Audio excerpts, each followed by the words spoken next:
છઠ્ઠું પ્રકરણ છે બહુપદી. બહુપદીને અંગ્રેજીમાં પોલિનોમિયલ્સ કહે છે. પોલિનોમિયલ એટલે બહુપદી, નામ જ છે બહુપદી. બહુ એટલે વધારે ને પદ એટલે પદ, જેમાં એક પદનો સમાવેશ નહીં થતો હોય. આગળના ધોરણમાં તમે બધા જે શીખી ગયા છો એ અત્યાર સુધી આપણે એક પદની વાત થતી હતી. હવે એક કરતા વધારે પદ હશે અને એમાં આપણે સરવાળા બાદબાકી કરવાના હશે, એની ઘાત વિચારવાની હશે, એનો આધાર વિચારવાનો હશે, એનો ઘાતાંક જોવાનો હશે. તો અહીં બે થી વધારે હોઈ શકે, તેને આપણે શું કહેવામાં આવે છે? બહુપદી, જેને ઇંગ્લિશમાં પોલિનોમિયલ કહે છે. બહુપદી માટે આપણે સૌથી પહેલા તો જોઈએ તો ધોરણ 5માં આપણે કેટલાક ગાણિતિક વિધાનો ભણી ગયા હતા કે જેને આપણે સંકેત સ્વરૂપમાં લખતા હતા. દાખલા તરીકે કહીએ કે એમાં 3 ઉમેરતા, તો આપણે કહીએ એમાં 3 ઉમેરતા, તો એ છે એ આપણે ચલ ગણ્યા છે, 3 છે એ સંખ્યા છે અને ઉમેરતા માટે સરવાળો વાપરીએ છીએ. તો એમાં 3 ઉમેરતા, તો એ છે એ આપણો ચલ છે, 3 છે એ સંખ્યા છે, ઉમેરતા એટલે પ્લસ છે. તો આપણે એને સંકેતમાં લખવું હોય તો a+3 સ્વરૂપે આપણે લખી શકતા હતા. બરાબર. y ના 4 ગણામાંથી 6 બાદ કરતા, તો y છે એટલે પેલા y લખો, એના 4 ગણા એટલે આગળ 4 લખો, બાદ કરતા એટલે માઇનસ લખો અને 6 એટલે 6. તો આપણને રકમ મળતી હતી 4y - 6. એ પણ આપણે આગલા ધોરણમાં શીખી ગયા છીએ. બરાબર. તો હવે કેટલાક ગાણિતિક વિધાનો એવા છે કે એને તમે સંકેત સ્વરૂપે લખો કે જે ઉપર આપણે રિવિઝન જોયું છે. તો a માંથી 7 બાદ કરતા, તો એક એક શબ્દ જ વાંચવાનો અને એને આધારે કિંમત મૂકતું જવાનું. a એટલે પેલા આપણે a લખશું, પછી ક્રિયા જોવાનું, તો બાદ કરતા એટલે માઇનસ, કેટલા? તો કે 7, તો કે 7. તો a - 7 એનો જવાબ થશે. બીજું છે નેક્સ્ટ, તો કે y ને 5 વડે ગુણી, એટલે પેલા તો y એટલે પેલા y લખશું. કઈ ક્રિયા કરવાની? તો કે ગુણવાની, એટલે ગુણ્યા. કેટલા વડે? 5 વડે, એટલે કે y ને 5 વડે ગુણી પછી પાછી ક્રિયા, તો બાદ કરતા કેટલા મળે છે? 4. તો આવશે 4. તો આને ટૂંકમાં લખવું હોય તો 5y - 4 આવું આપણે લખી શકીએ છીએ. એવી જ રીતે છે નેક્સ્ટ, x ના ત્રીજા ભાગમાં, એટલે x એટલે x, ત્રીજો ભાગ એટલે ભાગાકાર એટલે છેદમાં, કયો ભાગ? ત્રીજો, એટલે અપોન આવશે 3. ઉમેરતા એટલે પ્લસ, કેટલા? તો કે 5 એટલે 5, એટલે x/3 + 5. એના પછીનું છે નેક્સ્ટ, b ને 6 વડે ભાગીને એટલે ક્રિયા પેલા, તો પેલા b ભાગીને એટલે છેદમાં 6 વડે એટલે 6, ઉમેરતા એટલે પ્લસ 15, તો આવશે 15. તો આ રીતે આપણે એને સાંકેતિક સ્વરૂપમાં લખી શકીએ છીએ. લાસ્ટ 13 માંથી એટલે પેલા 13, માંથી એટલે બાદ કરવું એટલે માઇનસ, કોઈ એક સંખ્યા, કોઈ એટલે ધારી લ્યો x, બરાબર છે, x છે, a છે, b છે, ગમે તે ચલ આપણે લખી શકીએ છીએ. તો કોઈ એક સંખ્યા બાદ કરતા, તો 13 - x. હવે 6x - 5 એ ગાણિતિક વિધાન છે. એને આપણે x ને 6 વડે ગુણી તેમાંથી 5 બાદ કરતા મળે, x ના 6 ગણામાંથી 5 બાદ કરતા એમ પણ લખી શકીએ છીએ. એટલે ટૂંકમાં 6x - 5 એ ગાણિતિક વિધાન છે. બરાબર છે. એ સાંકેતિક સ્વરૂપ કહેવાય. હવે જો એને શબ્દમાં લખવું હોય તો 6 અને x, તો 6 ને x વડે ગુણી તેમાંથી 5 બાદ કરતા, તો x ને 6 વડે ગુણી તેમાંથી 5 બાદ કરતા લખી શકીએ છીએ. અથવા તો x ની આગળ 6 છે તો x ના 6 ગણામાંથી 5 બાદ કરતા એમ પણ આપણે લખી શકીએ છીએ. આ ઉદાહરણ આપણે જોઈએ તો y ના છેદમાં 2 છે અને +3 છે. છેદમાં હોય એટલે આપણે એને ભાગ કહેવું પડે છે. તો y ને 2 વડે ભાગી તેમાં 3 ઉમેરતા, અથવા તો y ના અડધામાં 3 ઉમેરતા એમ પણ આપણે લખી શકીએ છીએ. હવે નીચે કેટલાક સંકેતો આપ્યા છે, એને આપણે ગાણિતિક વિધાનમાં લખવાનું છે. તો 5x + 6, તો x ની આગળ 5 છે, તો x ના 5 ગણા કરી પછી વત્તા છે, તો 6, પછી શું લખશું? ઉમેરતા. એવી જ રીતે x ની આગળ 7 છે, તો x ના 7 ગણા પછી માઇનસ છે એટલે માંથી 8 શું કરતા? બાદ કરતા. એવી જ રીતે 2x + 3 છે, તો x ના 2 ગણા માં કારણ કે પ્લસ છે 3 ઉમેરતા. જો પ્લસ હોય તો માં લખીએ અને માઇનસ હોય તો માંથી લખીએ એટલે આપણને સહેલું પડી જાય છે. અને x અંશમાં છે 2 છેદમાં છે તો x ના બીજા ભાગમાં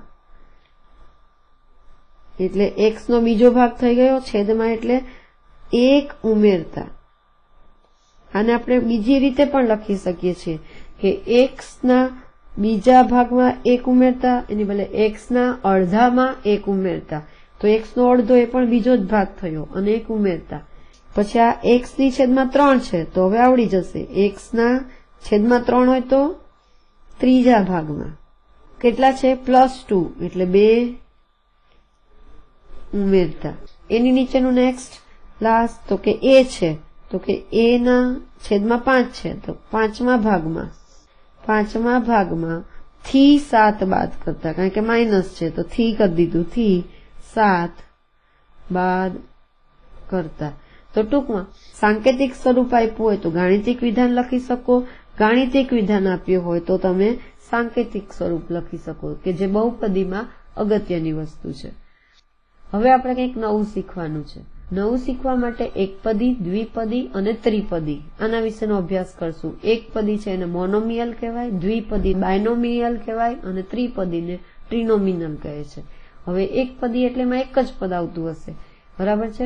દાખલા તરીકે -18abc એ બહુપદી છે પણ કેવી છે તો કે એકપદી છે કે જેમાં એક જ પદ છે, બરાબર. તો કે -18abc એ કેવી છે એકપદી કારણ કે આમાં એક જ પદ આપેલું છે. 18abc માં +0 લખવાથી તે એકપદી હોવા છતાં બહુપદી બને છે તેમ સમજી શકાય છે કારણ કે આ પેલું પદ અને આ કયું પદ થયું બીજું પદ જેમાં એમ કહેવાય કે બીજું પદ શૂન્ય છે, બરાબર. એટલે પ્લસ કરીને કંઈ પણ હોય તો એ 2 થઈ જશે પણ માત્ર એક જ હોય એટલે કે 18abc એવી રીતે આપણે લખીએ 17abc તો એ એકપદી છે. 5ab તો પણ એકપદી છે. 9xy તો એ પણ એકપદી છે. તો આ બધા એકપદીના અલગ અલગ શું થયા ઉદાહરણ થયા. 5x² - 12xy એ એકપદી છે તેમાં 2 પદ આપેલા છે. એકપદી 5x² - 12xy બરાબર છે એમાં 2 પદ આપેલા છે. એક છે 5x² અને એક છે 12xy. તો 5x² અને 12xy એ કઈ પદી થશે બહુપદી થશે. પછી 12x² + 3xy - 4yz એ પણ બહુપદી છે પણ આ બહુપદીમાં કેટલા પદ છે 3 પદ છે, બરાબર. એટલે આ પણ એક બહુપદી થશે, આ પણ બહુપદી છે, આ પણ બહુપદી છે પણ આમાં એક જ પદ છે માટે એકપદી, 2 પદ છે એટલે આમાં દ્વિપદી અને 3 પદ છે એટલે આ ત્રિપદી થશે. અહીંયા છે 12x² આ પેલું પદ, 3xy એટલે બીજું પદ અને 4xyz એટલે ત્રીજું પદ. તો ટૂંકમાં પેલું, બીજું ને ત્રીજું એમ કુલ કેટલા પદનો સમાવેશ થાય છે 3 પદનો સમાવેશ થાય છે. સામાન્ય રીતે બહુપદીનો વત્તા અને ઓછાની નિશાની સાથે જોડાયેલા હોય છે એટલે બહુપદીમાં દરેક પદની વચ્ચે કાં તો વત્તાની નિશાની હોય અથવા તો શેની હોય ઓછાની. દાખલા તરીકે આ બહુપદી છે તો આ 2 વચ્ચે વત્તા છે, આ 2 વચ્ચે ઓછા છે એટલે ટૂંકમાં પ્લસ અથવા તો ઓછાની નિશાનીથી એકબીજા સાથે પદો જોડાયેલા હોય છે. નીચે આપેલી બહુપદીમાં પદની સંખ્યા જણાવો. હવે નીચે આપેલી બહુપદી અહીંયા એક બહુપદી આપેલી છે આપણને તો આમાં એક પદ, બીજું પદ, ત્રીજું પદ અને ચોથું પદ. તો પદની સંખ્યા કેટલી થઈ 4. પદની સંખ્યા 4 છે.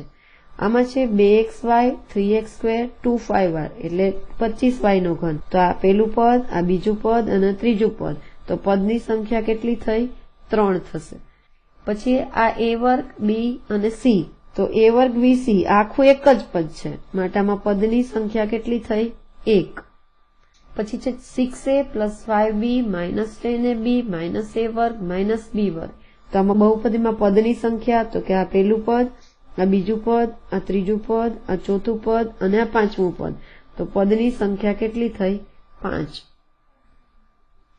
હવે તમારી જાતે વિવિધ બહુપદી એવી બનાવો કે જે 6 બહુપદી બનાવો, બરાબર. જે એક પદી હોઈ શકે, 2 પદવાળી, 3 પદવાળી, 4 પદવાળી. તો આપણે સૌથી પહેલી લખીએ abc તો આ એક જ છે આમાં કાંઈ નથી આગળ આપણે એક સમજી લેવાનું કે 1abc તો આમાં એક જ પદ છે.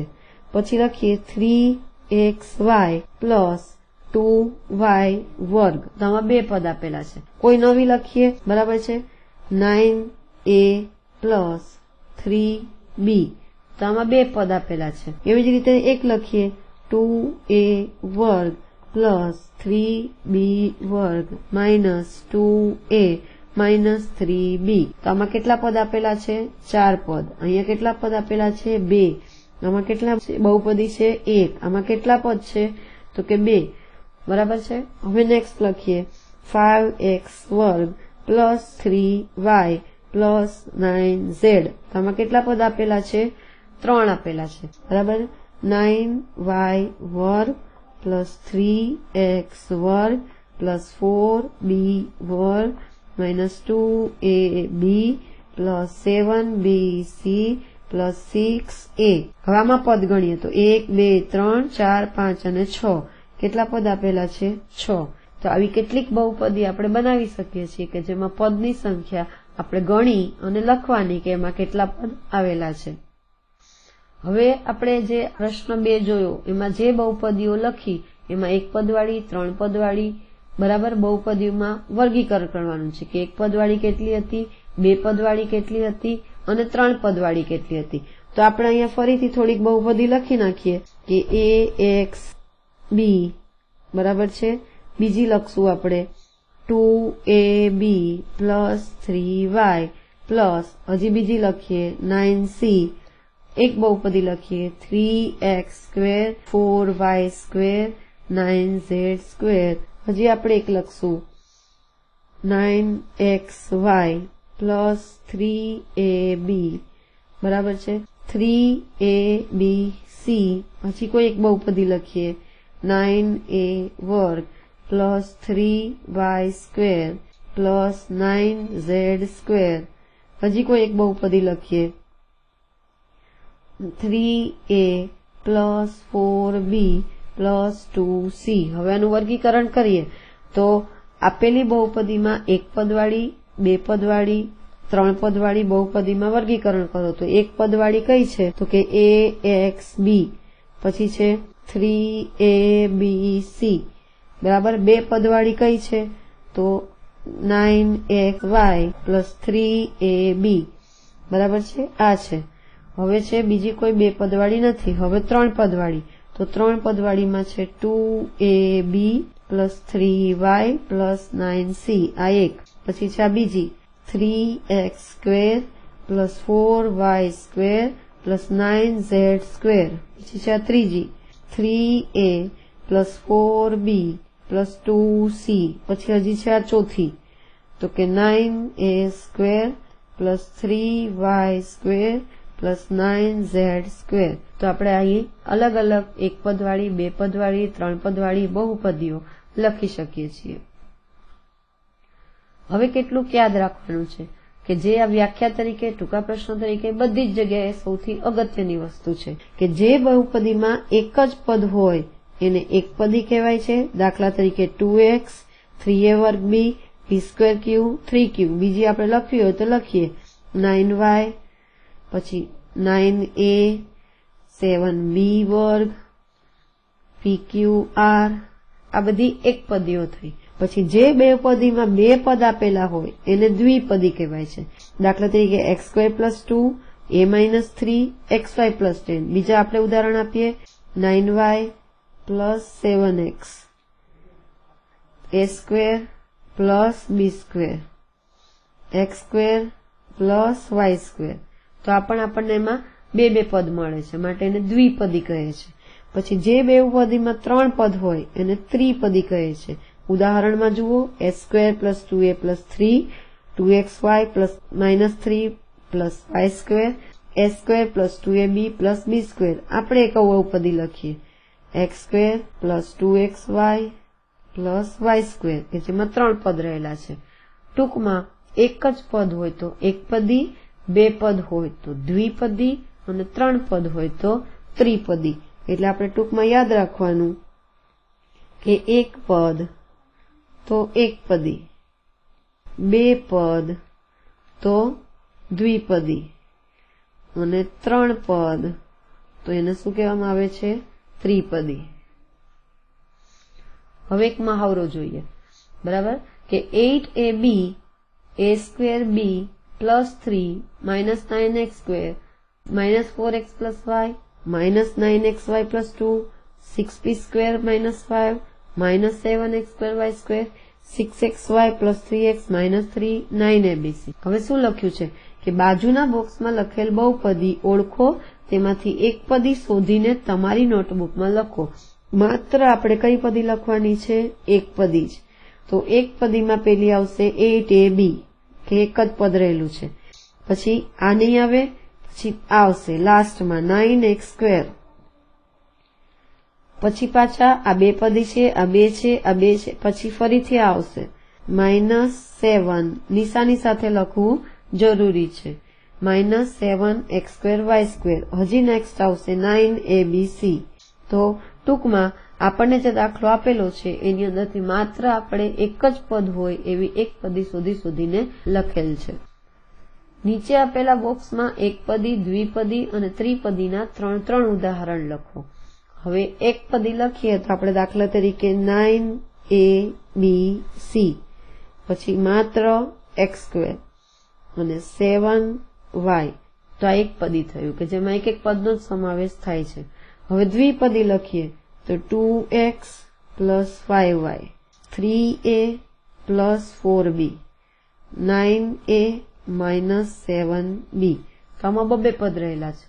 ત્રિપદીનું એક ઉદાહરણ તો x square plus 2xy plus y square, પછી ab plus 3x minus 4y. હજી એક લખીએ તો y square minus 3y plus 4b. તો આ ત્રિપદીના. તો ટૂંકમાં આપણે એક પદી, દ્વિપદી અને ત્રિપદીને ઊંડાણપૂર્વક સમજી શક્યા છીએ કે એક જ પદ, બધામાં એક એક પદ છે માટે એક પદી, બધામાં બે બે પદ છે તો દ્વિપદી, બધામાં 3 પદ છે તો એને શું કહેવામાં આવે છે? ત્રિપદી.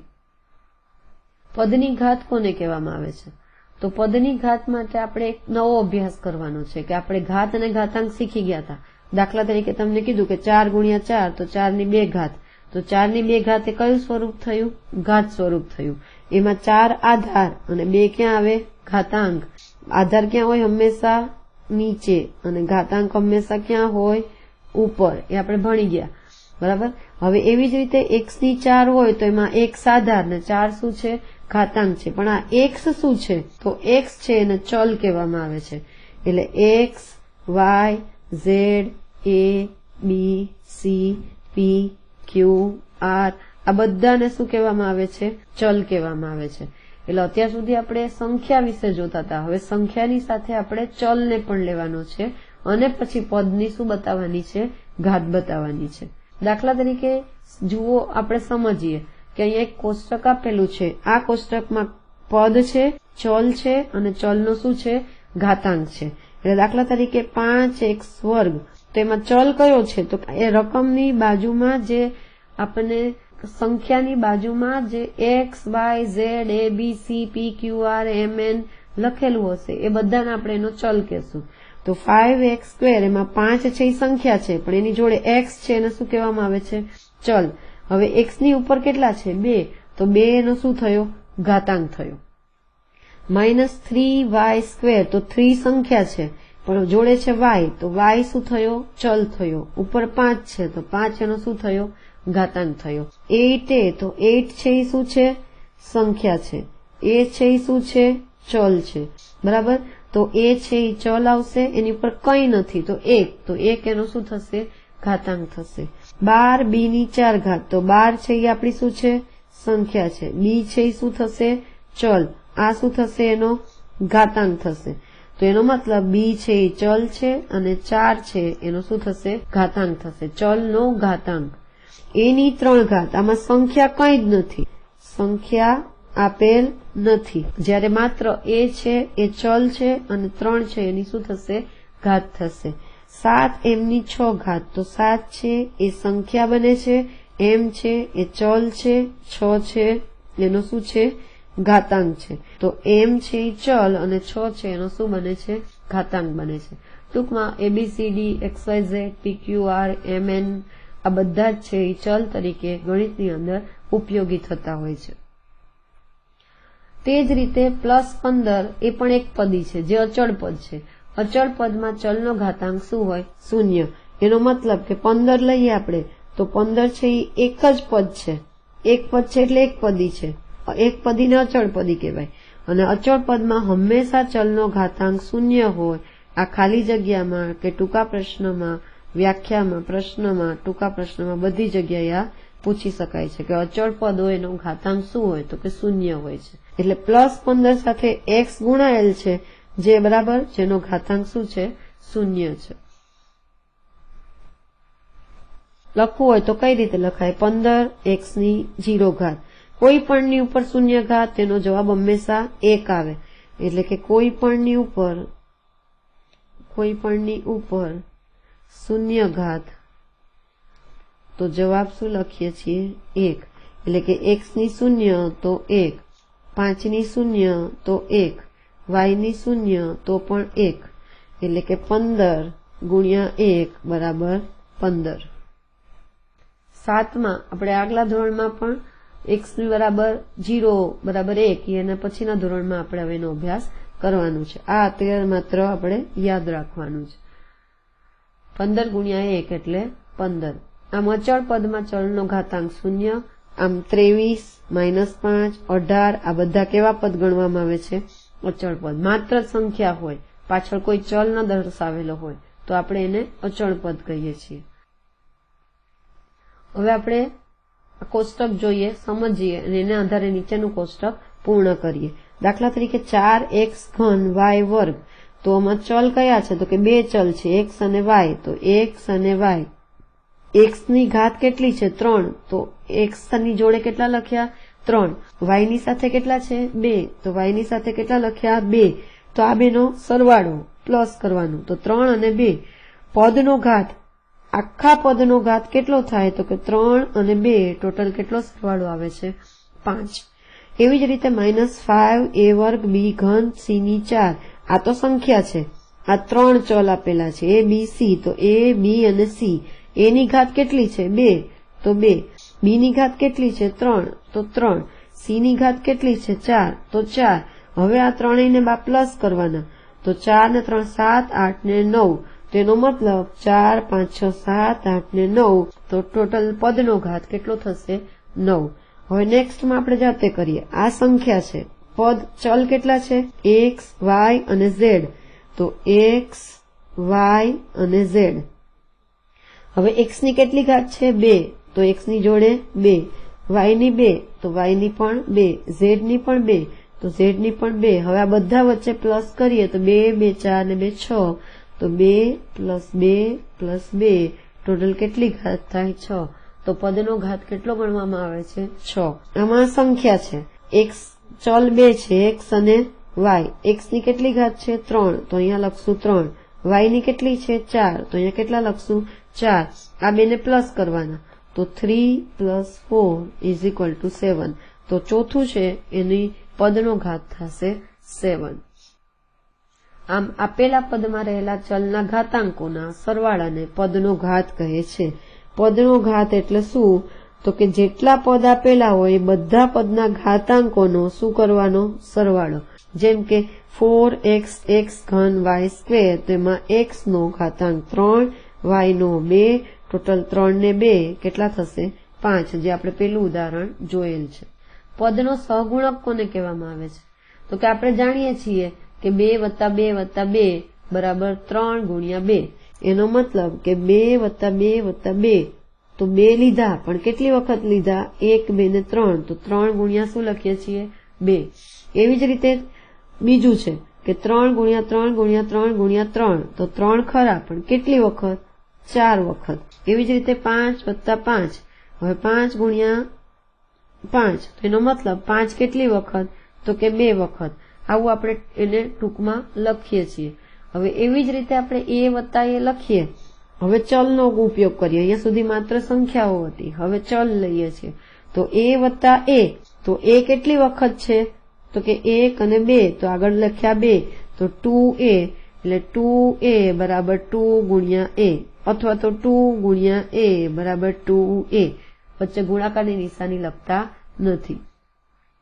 તો બી માટે વિચારીએ તો 1, 2, 3 વખત છે, તો 3 ગુણ્યા બી, વચ્ચે ગુણાકારની નિશાની ના લખીએ એટલે 3b એનો જવાબ થશે. પછી xy ને xy કેટલી વખત આવે છે? 1, 2, 3 અને 4 વખત. તો xy છે એ 4 વખત ગુણવાના, એનો મતલબ 4xy એ આપણને એક પદ મળે છે. એના પછીનું નેક્સ્ટ ઉદાહરણ a2b², a2b², a2b², a2b², a2b². એનો મતલબ 1, 2, 3, 4 અને 5. 5 વખત પુનરાવર્તિત ગુણાકાર થાય છે. તો 5 અને a2b² વચ્ચે ગુણાકારની નિશાની પછી નથી લખતા એટલે 5a²b² એનો અંતિમ જવાબ મળે છે. આમ 2a છે, પછી 3b છે, 4xy છે, 5x²b² છે. આ બધા છે 2a, 3b, 4xy, 5a²b². આ બધામાં બહુપદી છે. એમાં 2a માં a ચલ છે, b એ સાથે ગુણાયેલો છે, જેને ચલ a નો શું કહેવામાં આવે છે? સહગુણક કહેવામાં આવે છે. 3b માં b સાથે 3 ગુણાયેલા છે એટલે b નો સહગુણક કહેવામાં આવે છે. આમ 4xy એમાં xy નો સહગુણક કેટલો છે? 4. 5a²b² એમાં a²b² નો સહગુણક કેટલો છે? 5. આમ પદમાં ચલ સાથે ગુણાયેલી અચળ સંખ્યાને તે પદનો સહગુણક કહેવામાં આવે છે. દાખલા તરીકે હું લખું 3xy, તો xy છે એ ચલ છે અને સહગુણક કેટલો થશે? 3. પછી 9y²b², તો y²b² એ શું થશે? ચલ, અને 9 છે એનો શું થશે? સહગુણક. ટૂંકમાં અચળ સંખ્યા છે એને શું કહેવાય છે? સહગુણક કહે છે. જુઓ અને સમજો. હવે એક કોષ્ટક આપ્યું છે એટલે આપણે વિસ્તૃત સમજી શકશું કે 10x એમાં x છે એ ચલ છે, તો 10 છે એ શું થશે? સહગુણક. નિશાની સાથે પદનો સહગુણક લેવો. નિશાની સાથે, બરાબર છે. અહીંયા 3 માઇનસ છે, તો આપણે સહગુણકમાં શું લેશું? માઇનસ. એટલે કે -3. આ નિશાની અગત્યની વસ્તુ છે. માત્ર 3 લખીએ તો દાખલો ખોટો પડે છે. નિશાની સાથે જ હંમેશા સહગુણકને લખવામાં આવે છે. પછી a², તો એમાં a² આગળ કંઈ નથી તો આપણે 1 સમજી લેવાનું, તો 1 એનો શું થશે? સહગુણક. 6b², તો b છે એ ચલ છે, તો 6 છે એનો શું થશે? સહગુણક. સ એટલે સાથે અને ગુણક એટલે ગુણે. ચલને જે ગુણે તે સહગુણક. એવી રીતે યાદ રાખવાનું. ચલની આગળની સંખ્યા બરાબર સહગુણક. ચલની આગળની સંખ્યા. આ ચલ છે, આગળ કઈ સંખ્યા નથી તો 1 સમજવાનું, પણ અહીંયા માઇનસની નિશાની છે માટે અહીંયા જવાબમાં શું આવશે? માઇનસ. એટલે -1 એનો સહગુણક થશે. m³ આની આગળ છે 7, તો 7 એનો શું થશે? સહગુણક થશે. હવે આપણે એના ઉપરથી મહાવરો જોઈએ. તમે તમારી જાતે જુદા જુદા ચલનો ઉપયોગ કરીને 5 પદ બનાવો. દરેક પદના ચલ અને પદમાં સહગુણક છે એ આપણે બતાવવાના છે. હવે આપણે જુદા જુદા ચલનો ઉપયોગ કરીને 5 પદ બનાવીએ. દાખલા તરીકે એક છે 9xy, બીજું છે 4ab, 3mn, -9xy, પછી 8a, -4b. બરાબર છે. હવે આ 5 પદ બનાવીએ છીએ. દરેક પદના ચલ અને પદમાં સહગુણક. હવે એનો ચલ લખશું અને એનો શું લખીએ છીએ? સહગુણક લખીએ છીએ. તો 9xy આ પેલું, તો એમાં ચલ શું છે? xy, અને સહગુણક શું થશે? 9. આમાં ચલ શું થશે? ab બીજામાં, બરાબર, અને સહગુણક થશે 4. આમાં શું થશે? mn એનો ચલ છે અને 3 એનો શું થશે? સહગુણક. બરાબર છે. હવે ફોર્થમાં ચલ xy છે, પણ xy ની આગળ કેવા છે? તો કે -9 છે, તો નિશાની સાથે જ હંમેશા સહગુણક લખાય છે. સહગુણક નિશાની સાથે જ લખવો. આ નોંધ ખાસ યાદ રાખવાની.